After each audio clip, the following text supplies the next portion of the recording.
Dios les bendiga, hermanos. Es un gusto estar aquí con ustedes. Amén. Pues, como decía la hermana, mi nombre es José Luis Hernández y vengo de Honduras, ¿verdad?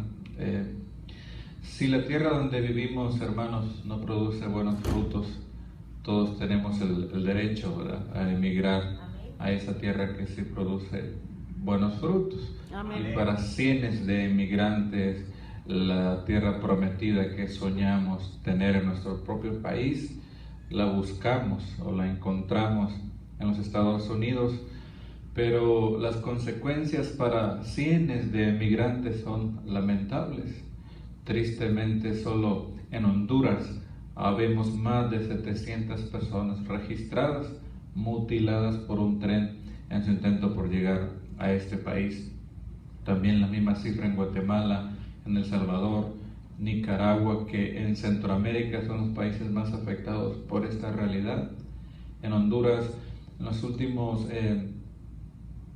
últimos 6 años han repatriado a Honduras 400 cadáveres solo de hondureños que han muerto en su intento por llegar a este país. Hay más de 3.500 desaparecidas de que sus familias solo saben de que se vino para Estados Unidos y nunca volvieron a saber nada de ellos. Y también, repito, están cifras similares en Guatemala, El Salvador y Honduras. Y el mismo México también, que sufre en el desierto por tratar de cruzar esa frontera para llegar aquí. Entonces esta es la realidad, hermanos, una realidad que nosotros no debemos desconocer, al menos para orar por tanta gente que sigue pensando de que solo puede hacer un futuro aquí en los Estados Unidos. El sueño americano que en verdad no existe porque pues aquí no se viene a pasear a las playas de Miami o a Las Vegas. Los indocumentados aquí vienen a trabajar a veces como esclavos con sueldos muy bajos y realmente se sufre estar lejos de la familia, lejos uno de su tierra, pero tristemente la necesidad lo obliga a uno a venir para acá, pero en realidad nadie quiere venirse para este país, excepto que sean a vacacionar o a pasear unos días, porque para que este país es muy bonito. Y hermanos, en mi historia personal, igual que muchos migrantes, me quise venir. Y bueno, ya tenía 20 días de venir de camino, aguantando sed, hambre, por el cansancio, por andarme cuidando de que no me agarrara migración. A veces tocaba caminar por días, por montañas, porque para el centroamericano, pues tristemente la pesadilla es cruzar México, porque se enfrenta a cientos de obstáculos, peligros, donde tristemente el migrante viene siendo como una oveja en medio de un montón de leones, porque en México existen garitas en cada estado. Una garita para el centroamericano significa una frontera, y estas garitas, hay 7 garitas en México, y bueno, por eso es que uno sufre tanto. Los mexicanos en general son muy buenas personas, muy trabajadores, muy hospitalarios, pero el emigrante, tristemente, por donde van de paso los emigrantes están el crimen organizado, que secuestradores, que grupos de diferentes carteles, donde hacen lo que se les da la gana con el emigrante, y están por donde van de paso los emigrantes también. El Instituto Nacional de Migración en México también, que yo digo, hay 2 bestias en México, que es la bestia física, el tren de carga, y también está el Instituto Nacional de Migración, que es tanto el descaro que hasta tiene preferencias por qué tipo de mujeres van a violar y van a acostarse con ellas acceden a veces con la esperanza de que las dejen ir libremente. Y esta es la realidad que que está latente y que día a día enfrentan miles y miles y miles de emigrantes en su intento por llegar a este país. Y bueno, yo venía después de 20 días de venir de camino abordando diferentes trenes en México, debido al cansancio ya para llegar a una ciudad que se llama Delicias, Chihuahua, en México. Yo me desmayé y me caí del tren.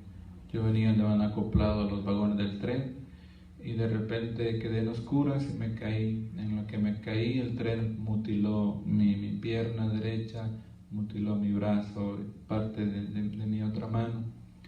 Y bueno, recuerdo yo ni siquiera no perdí ni el conocimiento, porque y luego pasaron un montón de vagones del tren.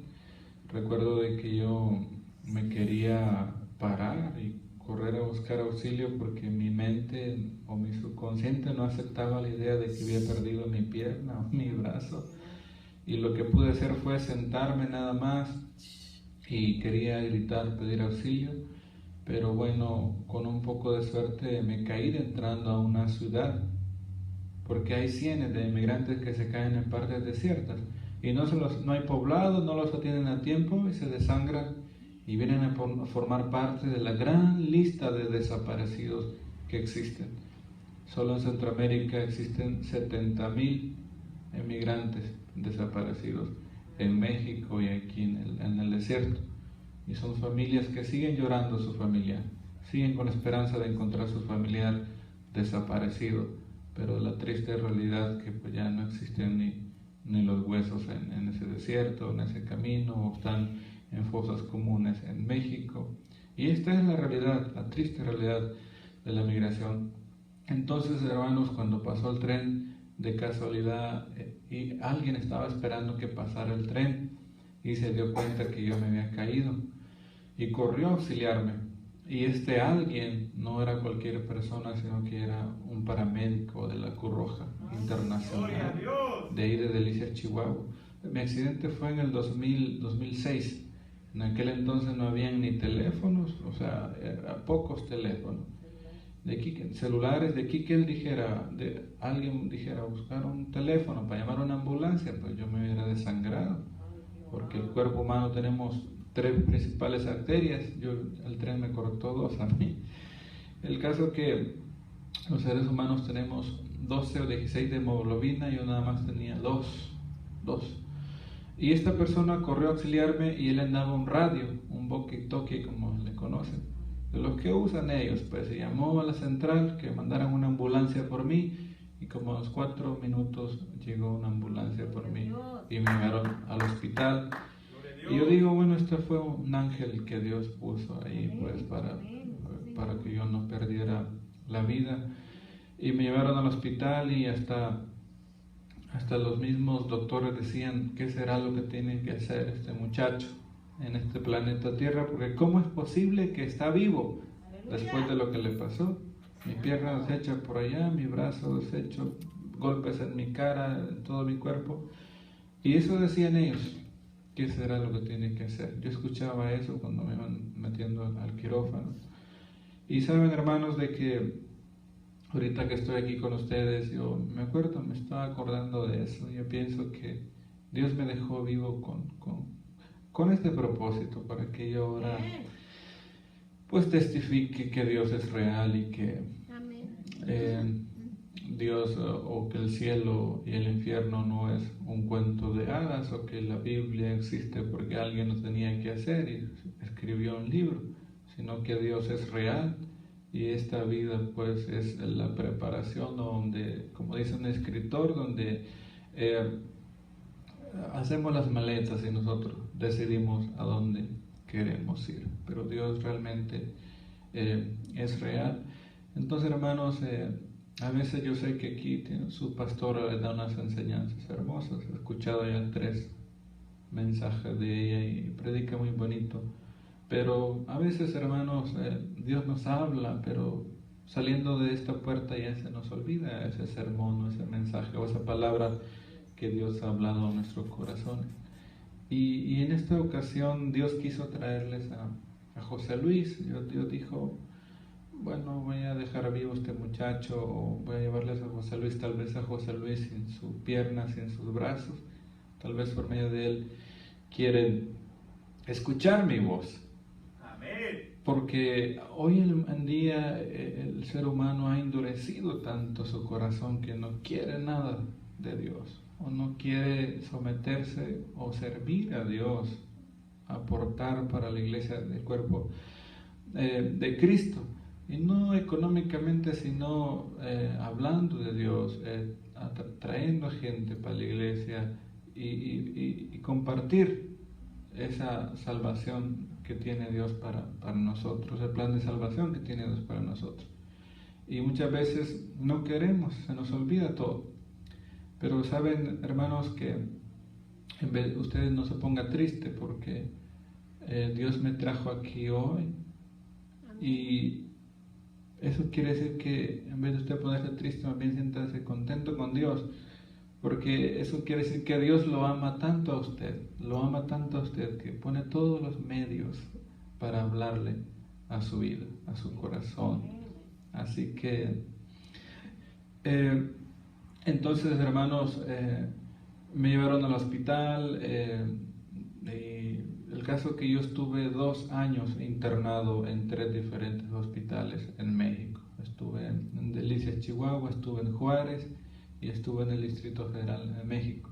Porque después de mi accidente me hicieron 8 cirugías a mí. 8 cirugías que, pues cada cirugía tardaba hasta 3 meses. Y fue un largo proceso en muchos hospitales. Triste para mí después de despertar en el quirófano y ver mi realidad, ver cómo había quedado, recordar lo que me decían mis padres: no te vayas, José Luis, aquí podemos salir adelante en nuestro propio país. Y yo recordaba eso, las lágrimas de mi papá, de mi mamá, cuando se despidieron de mí. Y fue muy difícil. Lo que hacía yo era llorar, y ni siquiera podía llorar porque por los golpes que tenía en mi cara, en mi cabeza, no podía ni mover mis labios ni nada, y nada más eran las lágrimas que salían de mis ojos y queriendo gritar por dentro mi desgracia, lo que me había pasado. Y bueno, así fueron pasando los días, hermanos, y ya después llegaron mis papás, les dieron un permiso para que vinieran a México a estar conmigo. Y fue muy difícil también para ellos, pero pues en todo Dios no los dejó, porque ellos son cristianos. De hecho, yo nací en un hogar cristiano, y lo que les quiero decir con esto es de que en el hospital me miraban psicólogos, me miraban psiquiatras, según para que me dieran una palabra de ánimos, de aliento, o para que... Pero realmente, hermanos, yo me les quedaba viendo a ellos y realmente nunca me dieron paz a ellos, nunca, o ánimos como yo necesitaba en aquel momento. Pero saben, hermanos, que cuando iban hermanos de iglesia, jóvenes, a visitarme al hospital con sus guitarras y cantaban y oraban por mí, eso sí sentía yo que llenaba de paz mi corazón, porque he entendido algo, hermanos, que no es la paz que da un psicólogo, no es la paz que da un psiquiatra, sino que es la paz que nos da el Espíritu Santo. Amén. Aleluya.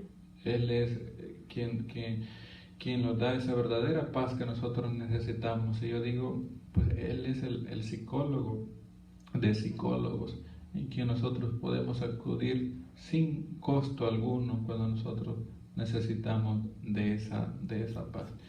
Y bueno, así pasó el tiempo, hermanos, y ahora, hermanos, entiendo muchas cosas, de que realmente cuando yo estaba físicamente bien pude haber hecho muchas cosas y no las hice, y ahora quiero hacerlas, pero lamentablemente ya no puedo hacerlas.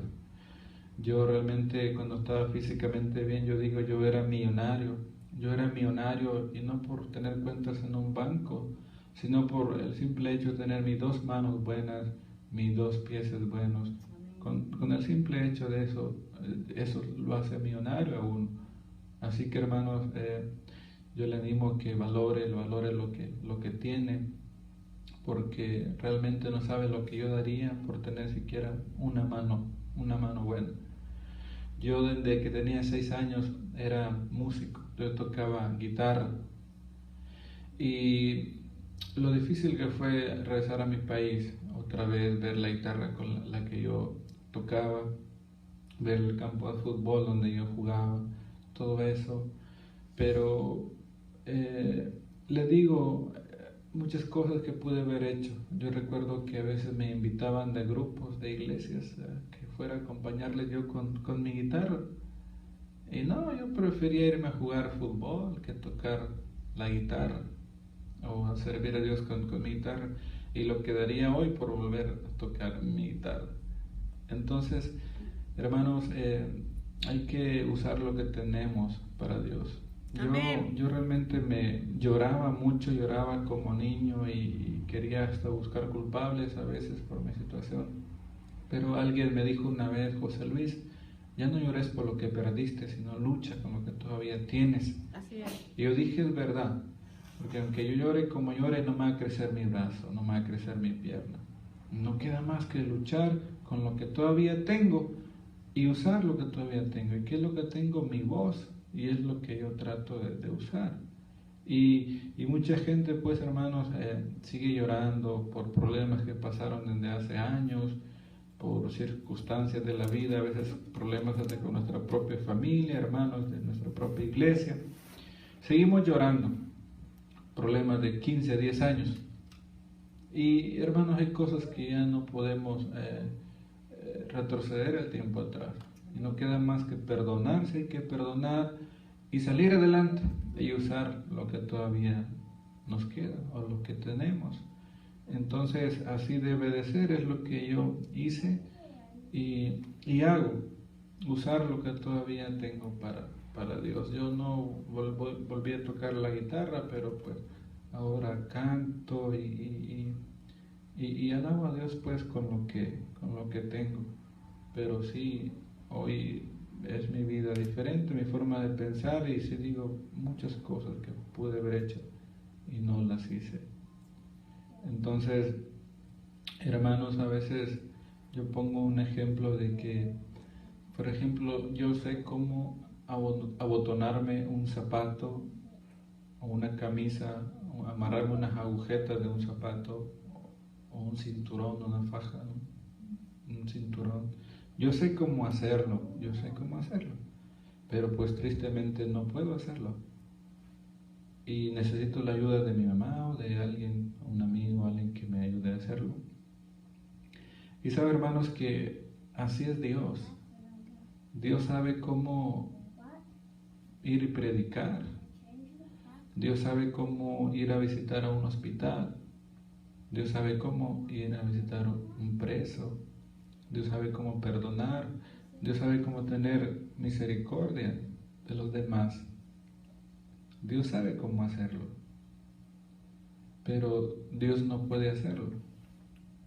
Dios no puede hacerlo porque lo necesita usted. Amén. Lo necesita usted y me necesita a mí.